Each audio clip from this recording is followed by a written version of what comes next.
Hello दोस्तों, मैं सौरभ हार्दिक स्वागत करता हूं आप सभी का आपके अपने परिवार द सॉल्यूशन इंस्टीट्यूट पर। तो आज हम लोग भाई यहाँ से बात करने वाले हैं परसेंटेज।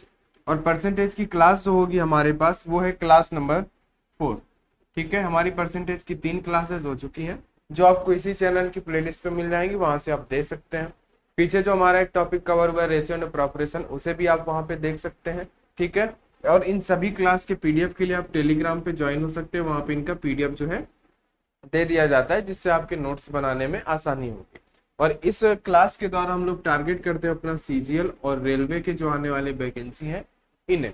ठीक है भाई, तो चलिए हम लोग स्टार्ट करते हैं अपनी क्लास को जो हमें आज पढ़ना है। और जिन्होंने अभी तक क्लास को सब्सक्राइब नहीं किया, चैनल को सब्सक्राइब नहीं किया है, वो सभी लोग चैनल को सब्सक्राइब जरूर कर देंगे। और चलिए अब हम लोग चलते हैं अपनी आज की क्लास पे। और हमें क्वेश्चन नंबर देखना है 21। कौन सा क्वेश्चन भाई? Question number 21। क्वेश्चन नंबर 21 देखेंगे और इसे सभी लोग आंसर करेंगे कि क्या हो सकता है। क्वेश्चन को एक बार ध्यान से पढ़ना है सभी को। क्वेश्चन जब आप ध्यान से पढ़ोगे तो सारी चीजें होंगी। प्रथम 7 परीक्षाओं में सुमित्रा को औसतन 56 अंक मिलते हैं, तो 8 परीक्षाओं में औसतन 60 अंक प्राप्त करने हेतु उसे 8वीं परीक्षा में कितने प्रतिशत अंक अर्जित करना चाहिए।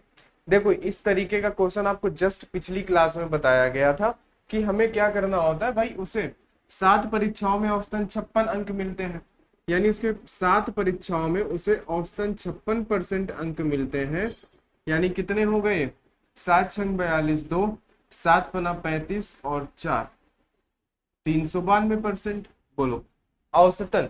तो उसे 8 परीक्षाओं में औसतन 60% अंक प्राप्त करने हैं, तो उसे 8वीं परीक्षा में अगर उसे 8 सब्जेक्ट में से औसतन 60 लाने हो तो क्या होगा? 8 संग 48, यानी उसे 480% लाने पड़ेंगे, है ना। जबकि वो 7 में 56 अंक मिलते हैं, यानी उसे 392 मिलते हैं। यानी हम इसमें अगर 392% को घटाएंगे तो हमारे पास कितना बचेगा? 10 में से 8 जाएगा आपके पास, 10 में से 2 जाएगा आपके पास, 8 बचेगा, है ना। 17 में से 9 जाएगा तो आपके पास कितना बचेगा? 8 बचेगा, यानी उसे 88% जो है लाने चाहिए, है ना। 8वें सब्जेक्ट में उसे कितने लाने पड़ेंगे? 8वें सब्जेक्ट में उसे 88% लाने पड़ेंगे। सेम आपको कल ये क्वेश्चन बताया गया था, लास्ट क्वेश्चन, है ना भाई। 7 परीक्षाओं में उसे 56% अंक मिलते हैं। 7 परीक्षाओं में कितने मिलते हैं? 56% अंक मिलते हैं, यानी 392% होते हैं। उसे 8 परीक्षाओं में कितने 60 औसतन अंक लाने हैं, तो उसे 8वीं परीक्षा में कितने लाने होंगे भाई? 8 में उसे 60 लाने हैं, यानी 480 लाने हैं। और 7 में वो 392 ला चुकी है, यानी उसे अब 8वें में कितने लाने पड़ेंगे? 88% लाने पड़ेंगे। बात समझ गए? या तो इसे एक करने का दूसरा भी तरीका होता है। ठीक है, यहाँ पे 88% इसका हो गया। आप इसको एक और मेथड होता है जिससे आप कर सकते हो, या तो आप इसी से करो, ये हमारा बेसिक मेथड है जिससे आप कभी भूलोगे नहीं, है ना। तो चलिए, ये हो गया हमारा 88%। या तो फिर देखो, हम इसको क्या कर सकते हैं कि भाई वो 7 सब्जेक्ट में 56% ला चुकी है ना। देखो, हमें करना क्या है? हमें औसतन 60% अंक प्राप्त करने हैं, यानी हर एक सब्जेक्ट में हमें औसतन 60, है ना। अगर हम औसतन का मतलब क्या होता है? हर एक सब्जेक्ट में औसतन 60%। ठीक है, और हमने क्या किया है? 56% ये ला चुके हैं। ठीक है, तो अब देखो, जो 8वां सब्जेक्ट होगा, जो 8वां सब्जेक्ट होगा, औसतन आपको 60% चाहिए, तो जो 8वां सब्जेक्ट होगा उसमें आपको 60% तो चाहिए ही चाहिए। लेकिन यहाँ पे जो कम हो रहा है, कितना कम हो रहा है? 4% कम हो रहा है हर एक सब्जेक्ट पे, यानी 7 सब्जेक्ट हो गए ना भाई। 7 सब्जेक्ट का 56% दिया है, जबकि हमें औसतन कितना लाना था? 60%। तो यहाँ पे आपको दिया है कि 7 सब्जेक्ट का औसतन 56 है, जबकि हमें 60 लाना चाहिए, यानी 4% हर बार कम हो रहा है 7 सब्जेक्ट में। यानी कितना कम हो रहा है? 28%, है ना। और 8वें में उसे 60 तो लाना ही पड़ेगा, प्लस ये भी कवर करना पड़ेगा जो इसके 28% बाकी रह गए, यानी कितने? 88% उसे लाना पड़ेगा। आप इस मेथड का यूज भी कर सकते हैं। ठीक है, या तो सिंपल सा जो रेशियो जो आपसे औसत बोला उसका मल्टीप्लाई कराओ, बात खत्म, है ना। या इससे भी कर लो कि भाई उसे 8वें सब्जेक्ट में 60 तो लाने पड़ेंगे, और जो वो यहाँ नहीं लेके आ पाई वो भी उसको पूरा करना पड़ेगा, यानी उसे 88% लाना पड़ेगा। बात समझ गए? चलिए अगले क्वेश्चन पे चलते हैं। क्वेश्चन है हमारे पास 22। इस क्वेश्चन को देखते हैं। ठीक है, और टाइप नंबर ये हमारा 6 है, क्वेश्चन नंबर 22 है। तो सभी लोग इसको ध्यान से पढ़ेंगे। देखो टाइप नंबर 2 में मतलब क्या है, सफल और असफल, यानी जो हमारे पास पास और फेल होने वाले यहाँ पे होंगे इनकी बात करेंगे। देखो एक कक्षा में 60% छात्र हिंदी में सफल तथा 45% छात्र संस्कृत में सफल होते हैं। यदि उनमें से 25% छात्र दोनों विषय में सफल होते हैं तो दोनों विषय में कितने प्रतिशत छात्र फेल हुए। इसको आप दो तरीके से कर सकते हो, लेकिन पहले आपको एक बेसिक तरीका बता देते हैं, है ना। जो इसका एक बेसिक तरीका होता है वेन डायग्राम, क्या होता है वेन डायग्राम, वो आपको यहाँ पे बता देते हैं। चलिए भाई, एक आपके पास ये हो गया और एक आपके पास ये हो गया। हमारे पास सब्जेक्ट कितने हैं, हिंदी है और संस्कृत है, दो ही सब्जेक्ट है तो कोई बात नहीं, हमें दो ही चाहिए ये। ठीक है, इसका कलर चेंज कर देते हैं। यह क्या हो गया भाई, छोड़ो, इसका कलर हमें चेंज करना था फ्रेम का, हम इसको रेड कर देते हैं। चलिए अब इसे देखते हैं, है ना। हमें वेन डायग्राम, इसे हम क्या बोलते हैं, इसे हम बोलते हैं वेन डायग्राम का कॉन्सेप्ट। ठीक है, तो हम इसे वेन डायग्राम का कॉन्सेप्ट बोलते हैं। अब देखो हमें इसमें करना क्या होता है। एक कक्षा में 60% छात्र हिंदी में सफल हुए हैं, इसे हम बोल देते हैं कि भाई ये हिंदी का है, और इसे हम बोल देते हैं कि ये संस्कृत का है। किसका है ये संस्कृत का। इन्होंने बोला है कि हिंदी में 60% छात्र पास हुए हैं और संस्कृत में जो है वो 45% पास हुए हैं। ध्यान से समझना, ठीक है, कोई बात नहीं। आगे देखते हैं, यदि उनमें से 25% छात्र दोनों विषयों में पास हुए। इन क्वेश्चन को हम लोग नीचे से करते हैं, वेन डायग्राम में नीचे साइड से दर्शाते हैं। तो नीचे सबसे क्या मिला, यदि उनमें से 25% छात्र दोनों विषय में क्या है सफल होते हैं, यानी दोनों विषय में है।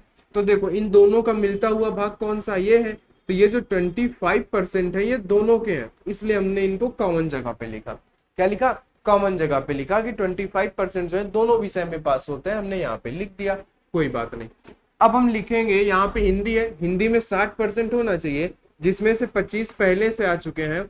यानी अगर हम इसमें से क्या करेंगे, 60 में से अगर हम 25 घटा देंगे तो हमारे पास कितना बचेगा, 35%। कितना, 35%।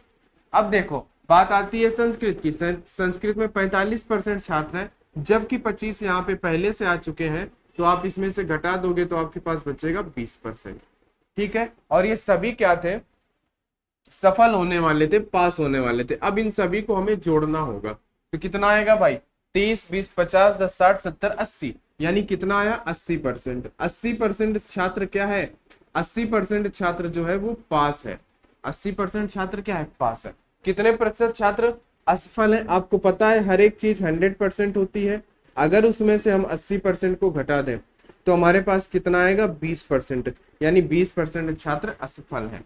बात समझ में आई। इसका एक दूसरा भी तरीका होता है, लेकिन ये किसका बेसिक तरीका है इन क्वेश्चन को करने का, वेन डायग्राम का, है ना। जिसमें 2 सब्जेक्ट बोल रहे हैं तो ठीक है, उसको तो हम दूसरे मेथड से भी कर ले जाएंगे, लेकिन जिसमें 2, 3 या 4 सब्जेक्ट बोल लेता है तो हमें फिर उसे वेन डायग्राम से ही करना पड़ता है। बात आप समझ गए, है ना। 25% पहले से दोनों में कॉमन है, ठीक है, इसमें भी वो काउंट है, इसमें भी वो काउंट है। तो हमने क्या किया, 60 में से 25 हटा दिया तो 35% बचे जो सिर्फ हिंदी में पास है, और 45 में से 20 हटा दिया, 20% जो सिर्फ हिंदी में पास है, ठीक है, संस्कृत में पास है। बाकी वो 25 ऐसे हैं जो दोनों जगह पे पास है। ठीक है, चलिए, तो बात आप समझ गए। इसको एक दूसरे तरीके से आपको बता देते हैं, 60% हिंदी में और 45% संस्कृत में।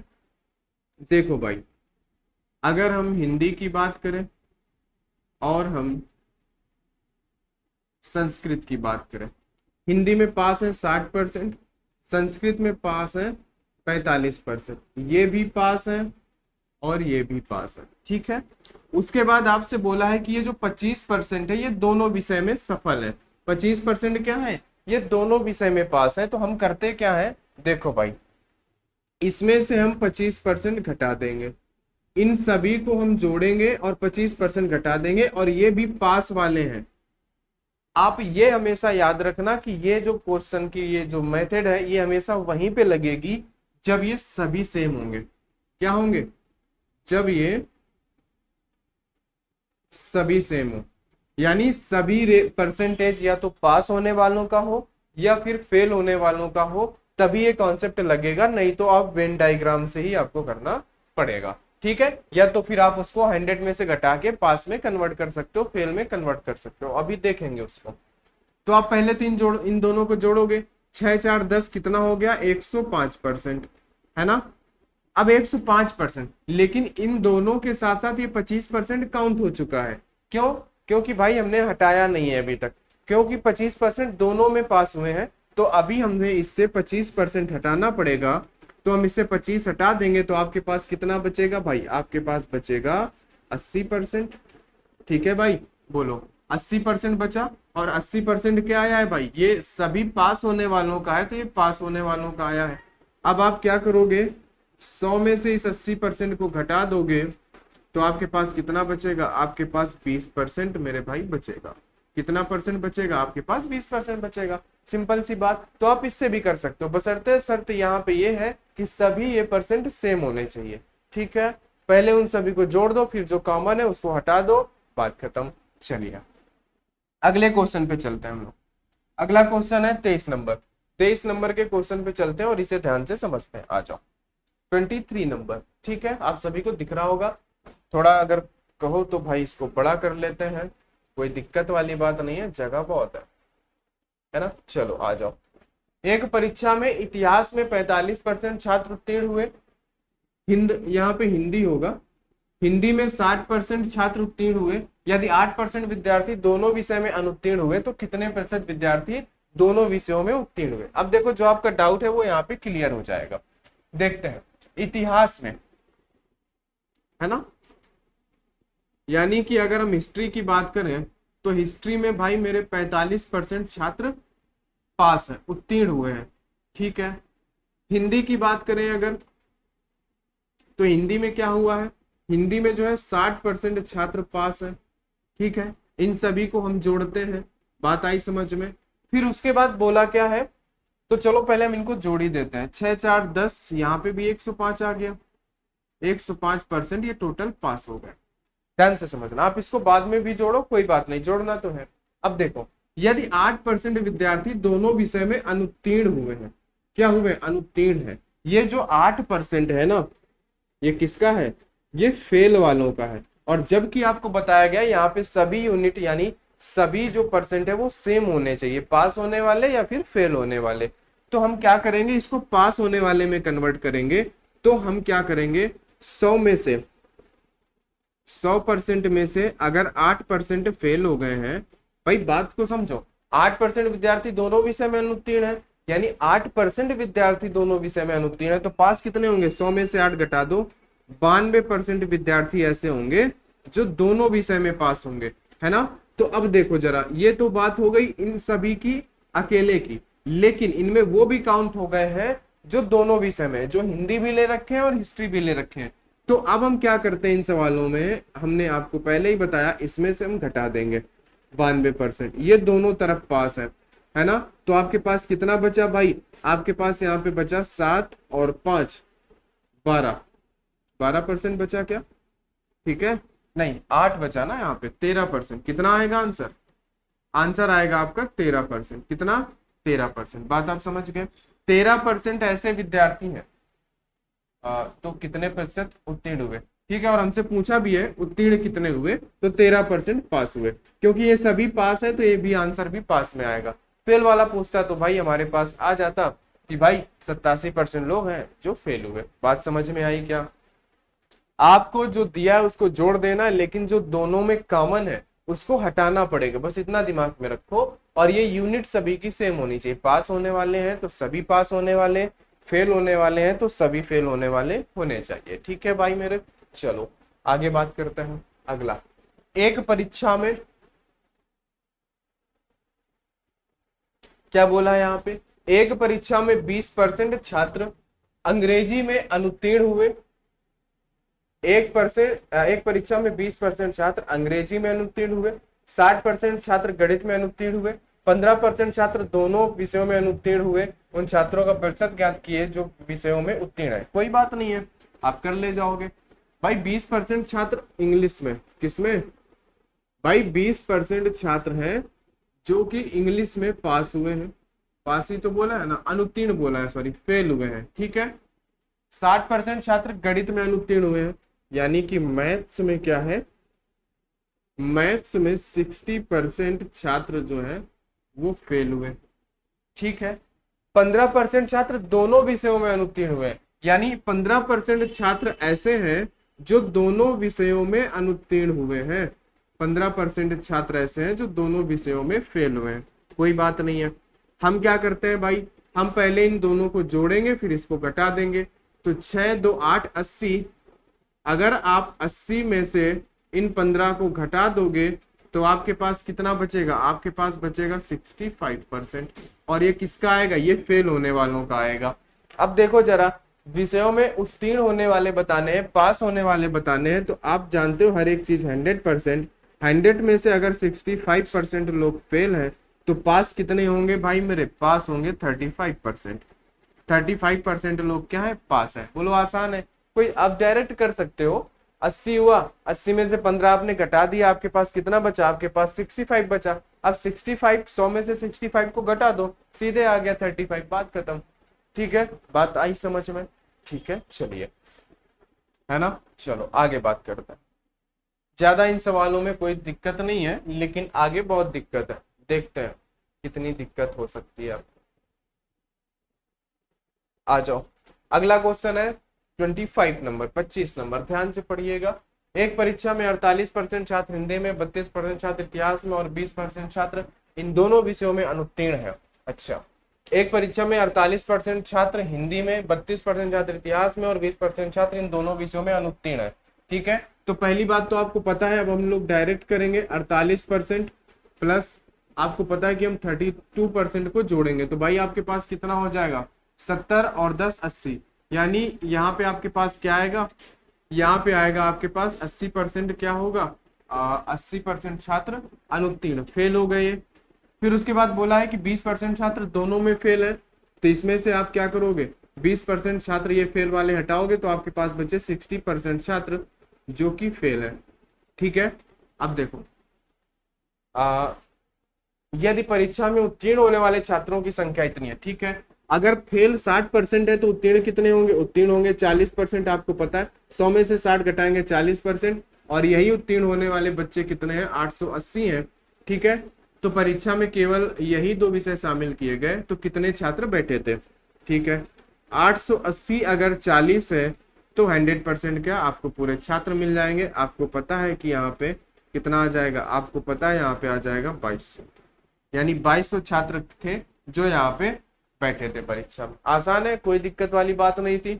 हमने हिंदी और इतिहास को जोड़ा, 80% फेल है, जबकि 20% दोनों में फेल है, यानी हमें 20 हटाना पड़ेगा। हमने 20 हटाया, 60 बचा, ये फेल वाले हैं। लेकिन इन्होंने बोला कि उत्तीर्ण होने वाले छात्रों की संख्या 880 है, तो हमने क्या किया, ये फेल है, फेल वाला होता तो हम डायरेक्ट कर लेते। तो हमने क्या किया, 100 में से 60 घटाया, 40% बराबर 880, तो 100% क्या, 2200, ठीक है, कोई दिक्कत नहीं। आगे बहुत आसान है क्वेश्चन, आप बस ध्यान से पढ़ते जाओ, आपको मजा आने वाला है, ठीक है। चलो यहाँ पे देखो, एक कक्षा में 72% छात्र जीव विज्ञान तथा 44% छात्र गणित का चयन करते हैं। यदि प्रत्येक छात्र ने जीव विज्ञान तथा गणित में से कम एक विषय लिया हो और 40 छात्रों ने दोनों विषय लिया हो, तो कक्षा में कुल कितने छात्र हैं। अब आपको ये बताना है, 72% छात्र जीव विज्ञान, 44% छात्र गणित का चयन करते हैं, ठीक है।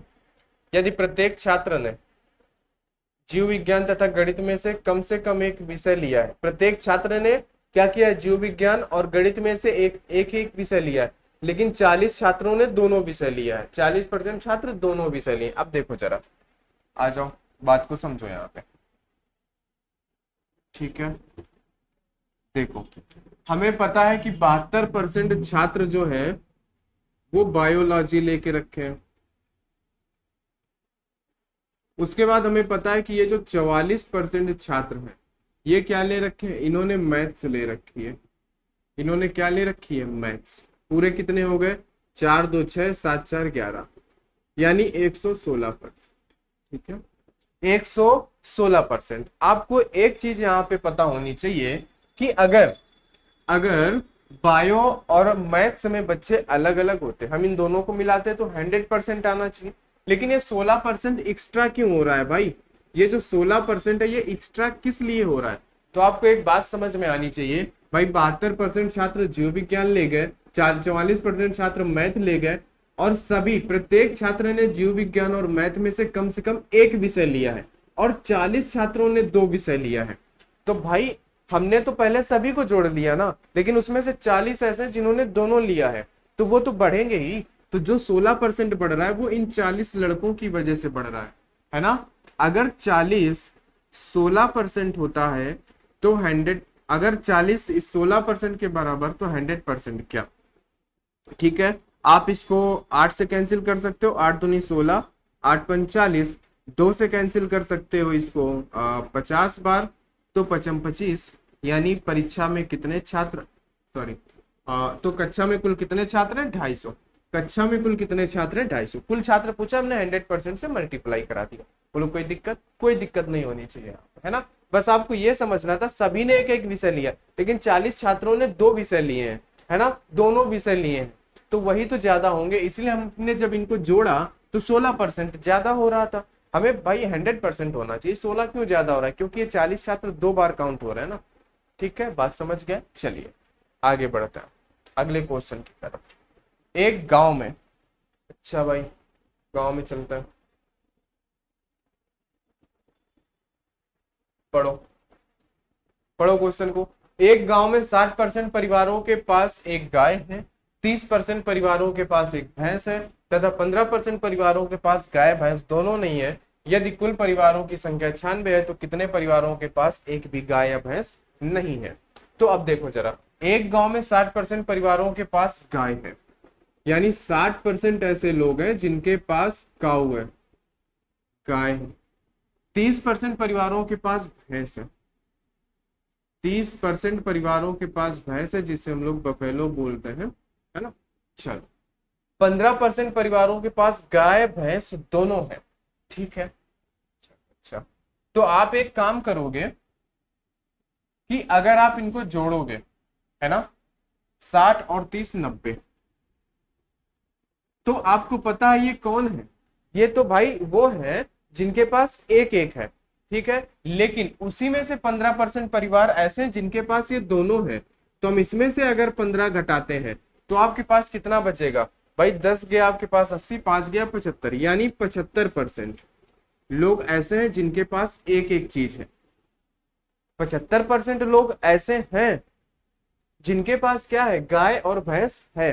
क्या है? गाय और भैंस है, ठीक है। बात समझ गए? यदि कुल परिवारों की संख्या 96 है तो कितने परिवारों के पास एक भी गाय या भैंस नहीं है? तो आपको पता है 75% के पास तो है, लेकिन 25% के पास नहीं है। 25% लोगों के पास नहीं है। बात समझ गए? यदि कुल परिवारों की संख्या 96 है तो कितने परिवारों के पास गाय और भैंस नहीं है? ठीक है, तो आपको पता होना चाहिए कि टोटल 96 परिवार हैं और 25% लोगों के पास नहीं है। जैसे आपके गांव में मान लो कि पूरे 96 लोग हैं, उसमें से 75% लोगों के पास तो गाय या भैंस है, लेकिन 25% के पास नहीं है। तो हम क्या करेंगे? इस 96 का 25% निकाल देंगे, है ना। या 25% को आप इसको सॉल्व कर लो, या फिर आपको पता है कि हम 25% को 1/4 लिखते हैं। 4 से इसको सॉल्व कर लो तो 4 दूनी 8 और 8 दूनी 16, यानी 28 लोग ऐसे हैं, है ना। 28 परिवार ऐसे हैं जिनके पास कुछ भी नहीं है। भाई 96 का ही तो 25% है वो। या तो आप ऐसे सॉल्व कर लो कि भाई 96 का 75%, ठीक है, 96 का 75%, आप इसको सॉल्व कर लो। या फिर आप ऐसा कर लो कि 96 इंटू 75% को क्या बोलेंगे? 25 दूनी 50, 25 या 75, 25 को बोलते हैं हम लोग 1/4, इसको बोलेंगे हम लोग 3/4। 4 से इसको सॉल्व करोगे, 4 दूनी 8 और 8 दूनी 16, तो कितना हुआ आपके पास? बोलो।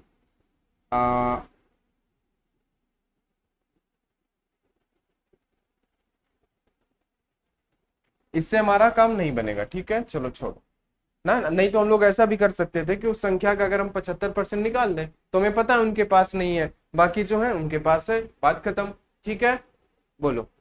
28 का 3 गुना कितना हो जाता भाई? ये तो ज्यादा हो जाता, तो बात तो गड़बड़ थी। ठीक है, चलो अब देखते हैं आगे। यहाँ पे बात आपको समझ में आई। 60% परिवारों के पास गाय है, 30% परिवारों के पास भैंस है, टोटल 90%। ठीक है, उसमें से 15% परिवार ऐसे हैं जो 2 बार काउंट हुए हैं, जिनके पास दोनों है, तो 15 को हटा दिया हमने, बचा 75। यानी 75% लोग ऐसे जिनके पास गाय या भैंस है, इतना हमें पता है। ठीक है, लेकिन यदि कुल परिवारों की संख्या 96 है तो कितने परिवारों के पास कुछ भी नहीं है।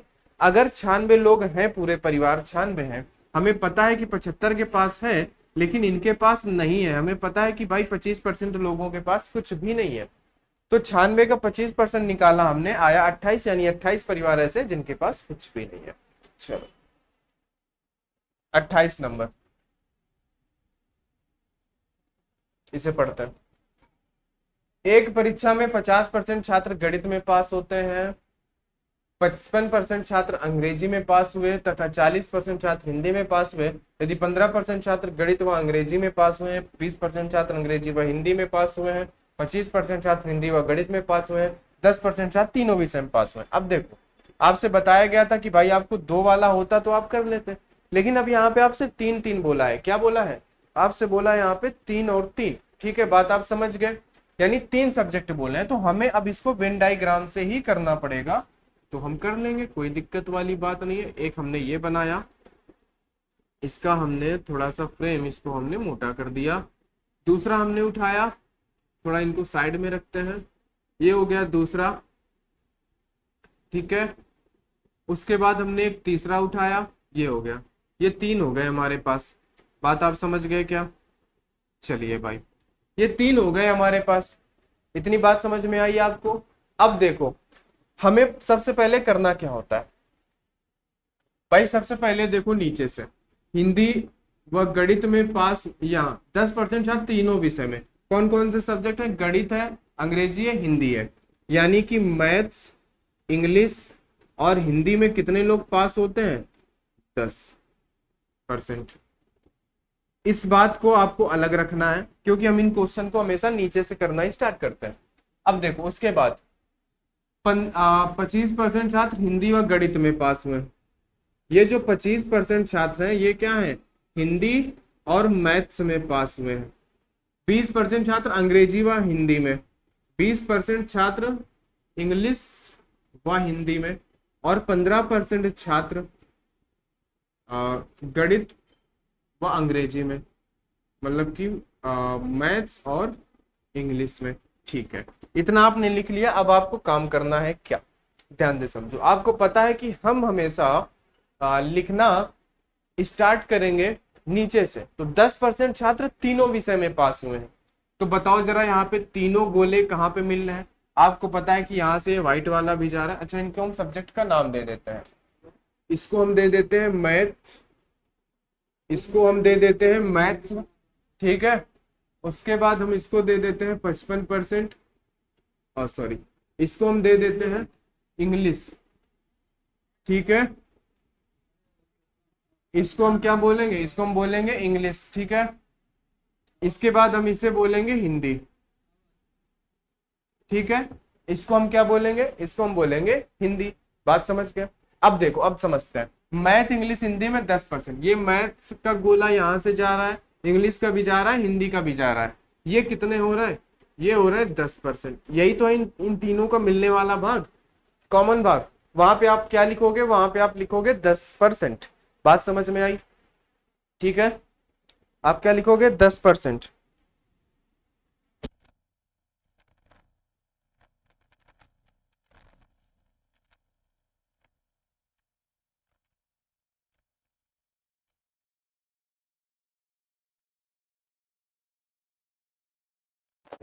ठीक है भाई, चलो, है ना? आपने लिख लिया। अब देखो यहाँ पे, अब हम क्या करेंगे? यहाँ आते हैं, हिंदी और मैथ्स। हिंदी और मैथ्स, इन दोनों का कॉमन जगह ये है। ध्यान से समझना, हिंदी और मैथ्स की कॉमन जगह ये है।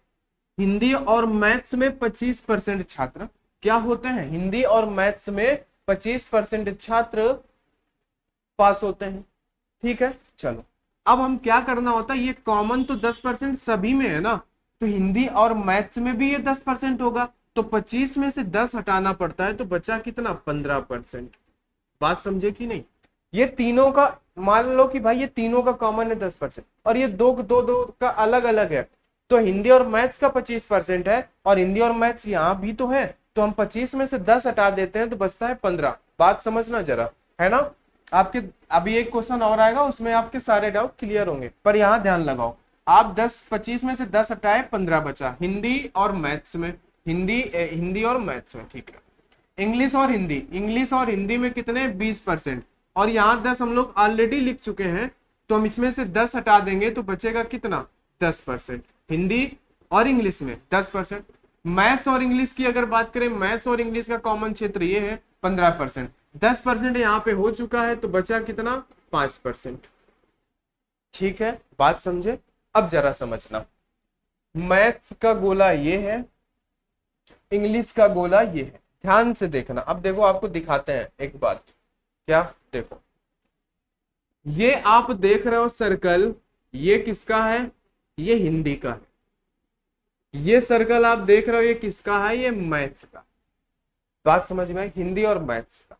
एक सेकंड के लिए हम इंग्लिश और मैथ का हिंदी हटाते हैं।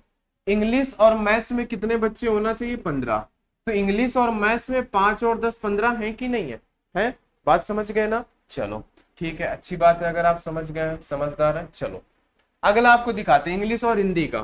देखना जरा, ये आपका इंग्लिश का गोला है और ये आपका हिंदी का गोला है, ये दोनों गोलों का कॉमन जगह है। इंग्लिश और हिंदी में 20 होना चाहिए, इंग्लिश और हिंदी में 20 है। बात समझ गए आप, ठीक है। चलिए, है ना, ये बहुत डिटेल में बता रहे हैं, ठीक है भाई, इतना जल्दी से आपको कहीं कोई बताएगा नहीं। अब देखो हिंदी और मैथ्स देखो, हिंदी आपका ये हो गया और मैथ्स आपका ये ग्रीन वाला है। ये हिंदी और मैथ्स की कॉमन जगह, हिंदी और मैथ्स में 25 होना था, 25 है। इसीलिए हम क्या करते हैं कि ये जो 3 बार होता है ना, ये सभी के अंदर होता है, इसलिए हम इसको हटा देते हैं इन दोनों में से। ठीक है, चलो अब समझते हैं बात को, आगे बढ़ते हैं। आपको पता है 50% छात्र गणित में पास होते हैं, यहाँ पे कितने होने चाहिए गणित में 50%। अब ध्यान से देखो गणित के गोले को, सिर्फ हरे वाले को, कितने हैं 15, 5 20 और 10 30। 30% लोग पहले से आ चुके हैं मैथ्स में, तो इसमें से आप 30 घटा दो तो कितने बचे आपके पास, बचे 20% लोग।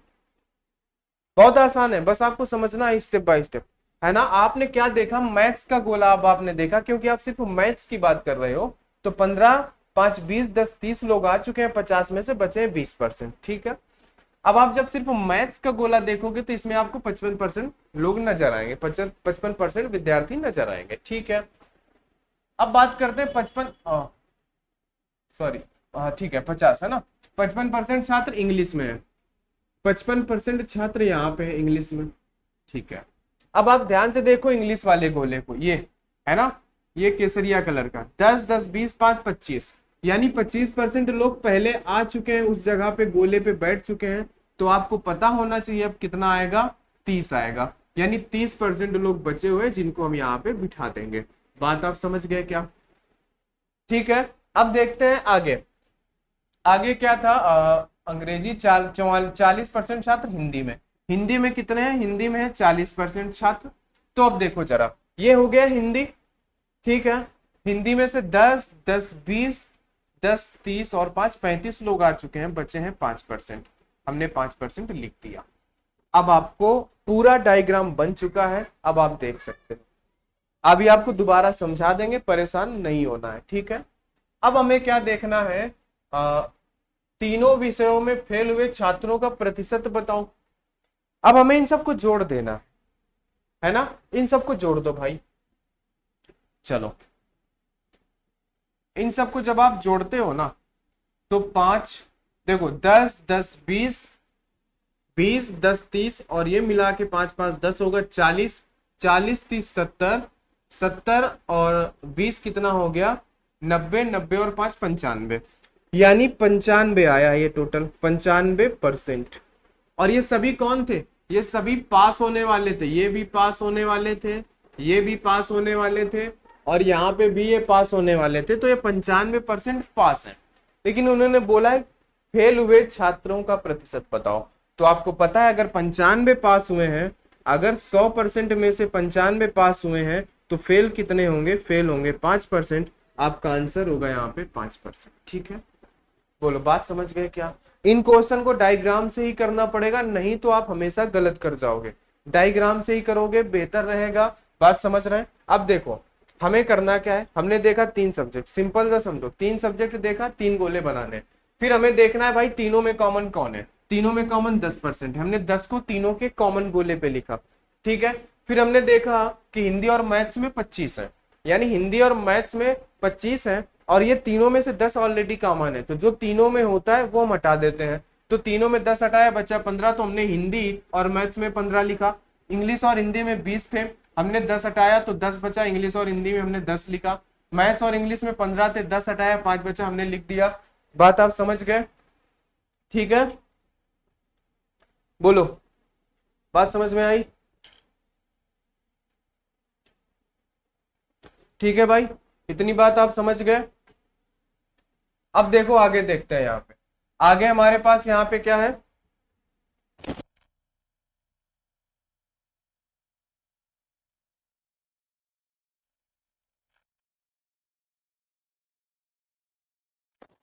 ठीक है भाई, लो आपने इनको लिख दिया। फिर आपने देखा कि 50% छात्र गणित में होना चाहिए, गणित में 50 होना चाहिए, जिसमें से पहले 30 आ चुके थे, हमने 20 लिख दिया। फिर हमने देखा कि अंग्रेजी में 55 छात्र होना चाहिए, जिसमें से 25 पहले से आ चुके थे, हमने 30 रख दिया। फिर देखा मैथ हिंदी में 40 थे, 40 में से हमारे पास कितने आ चुके थे भाई पहले से? बोलो 40 में आपके पास 10 10 20 35 आ चुके थे, तो हमने इसमें 35 में परसेंट में घटा के 5 बचे हुए हमने लिख दिया। और ये सभी पास होने वाले थे, हमने सभी को जोड़ दिया, 95 आया, 100 में से 95 घटा दिया, तो 5% लोग क्या हो गए? फेल हो गए। ठीक है, चलिए आगे एक और क्वेश्चन है इसी टाइप का, इसको देखेंगे। ठीक है, चलिए ये कौन सा है भाई? अच्छा आगे दिया हुआ है, चलो हम लोग पहले इसको देख लेते हैं, जो एक क्वेश्चन और है। अब यहाँ पे देखो भाई, यहाँ पे क्या बोला, 110 छात्रों ने एक समूह में, है ना, 110 छात्रों के एक समूह में 23 छात्रों ने 2 खेलों में से किसी में भी भाग नहीं लिया। यानी अब पहले बात यहाँ पे ये समझ लो कि 110 छात्र हैं हमारे पास, कितने? 110, जिसमें से 23 छात्रों ने 2 में से किसी भी खेल में भाग नहीं लिया। यानी इसमें से 23 छात्रों में 10 में से 3 गया, आपके पास बचा 7, 10 में से 2 गया 8, यानी ये जो 87 लोग हैं, इन्होंने ही 2 खेलों में भाग लिया है, बाकी और उन्होंने 23 ने नहीं लिया। ठीक है, अब खेल कौन कौन से? बैडमिंटन और शतरंज। बैडमिंटन में 45 और शतरंज में 61 छात्रों ने भाग लिया। कितने छात्रों ने केवल बैडमिंटन में भाग लिया? आपको सिर्फ ये बताना है। तो अब देखो 45 जो है वो बैडमिंटन में, ठीक है, भाग लेते हैं, और 61 लोग जो है वो कहाँ भाग लेते हैं? वो भाग लेते हैं शतरंज में, ठीक है, चेस में। अब देखो आप इन सभी को जोड़ोगे अगर, ठीक है, आप इन सभी को जोड़ दो, तो जब आप इन सभी को जोड़ दोगे तो आपके पास क्या आ जाएगा? आपके पास सभी कॉमन आ जाएगा। बताओ भाई, बोलो आपके पास कितना आ जाएगा? आपके पास आ जाएगा ये सभी कॉमन। देखो इन सभी को जोड़ो, तो 5 और 1 हो गया आपके पास 6, और 6 4 हो गया 10, 106। ठीक है, बात समझ में आई? अब यहाँ पे देखो जरा कि हमारे पास ये 106 लोग हो रहे हैं, हमें बात समझ में आनी चाहिए कि हमारे पास तो 87 लोग थे ना, हमारे पास कितने लोग थे? आपको ये बात समझ में आनी चाहिए कि हमारे पास 87 लोग थे, ये 106 क्यों हो रहा है? इसका मतलब है कि 106 इसलिए हो रहा है क्योंकि कुछ लोग डबल होंगे यहाँ पे। तो अगर हम यहाँ पे 106 में से 87 घटा देते हैं, 106 में से हमने अगर 87 घटाया, तो 16 में से आपके पास अगर 7 जाता है तो आपके पास कितना बचता है? यहाँ पे 9, ठीक है, और यहाँ पे 9 में से 8 गया 1, यानी 19 लोग ऐसे हैं जो दोनों तरफ जा रहे हैं, यानी बैडमिंटन में भी भाग ले रहे हैं और चेस में भी भाग ले रहे हैं। बात समझ गए? है ना, हमारे पास 87 लोग थे लेकिन 106 हो गए, यानी इन्होंने बैडमिंटन में भी भाग लिया है और किस में भी भाग लिया है, और इन्होंने चेस में भी भाग ले लिया है। ठीक है, बात आप समझ गए? यानी 19 लोग ऐसे हैं जो दोनों जगह भाग ले रहे हैं। अब देखो जरा इसको हम लोग क्या करेंगे, यहाँ पे हमने 2 गोले बना लिए, एक हमारे पास हो जाएगा बैडमिंटन वाला, एक हमारे पास क्या हो जाएगा? बैडमिंटन का, और एक हो जाएगा हमारे पास शतरंज का। ये हो गया बैडमिंटन का, ये हो गया हमारे पास चेस का। अब देखो 19% लोग ऐसे जो दोनों जगह जा रहे हैं, तो हम इनको बीच में लिख देंगे क्योंकि ये 19 लोग ऐसे हैं जो दोनों जगह जा रहे हैं। बात आप समझ गए। अब देखो, अब आपसे बोला है कि 45 लोग बैडमिंटन खेलते हैं, तो उन 45 में से आप 19 घटा दो। ठीक है, 45 में से आप 19 घटाओगे, 10 जाएगा 35। 35 में से आप 9 घटा दोगे तो 5 उधर। ठीक है, 30 और 4 आपके पास बचेगा 26। 26 लोग यहाँ पे बैडमिंटन में है। बताओ जरा। तो आपको बात समझ में आ गई, कितने छात्रों ने केवल बैडमिंटन में भाग लिया? आपका आंसर यही मिल गया, 26। बात खत्म। अगर आगे लिखना होता चेस में, तो चेस में टोटल 61 लोग थे, 19 यहाँ पे पहले आ चुके हैं, तो हम 61 में से 10 घटाते, आपके पास बचता 51। 51 में से अगर हम 9 घटा देते तो हमारे पास बचता कितना? 52। ठीक है, तो चेस में केवल 52। अब इन सभी को जोड़ो जरा, कितना? 9 2 11, 11 और 6 17 का 7, 5 6 2 8। ठीक है, बताओ जरा, 5 और 1 6, 6 2 8। बताओ भाई, बात समझ में आई क्या? 6 2 8, 8 और 9 आपके पास 17। ठीक है, बोलो, बात समझ में आई? बताओ भाई।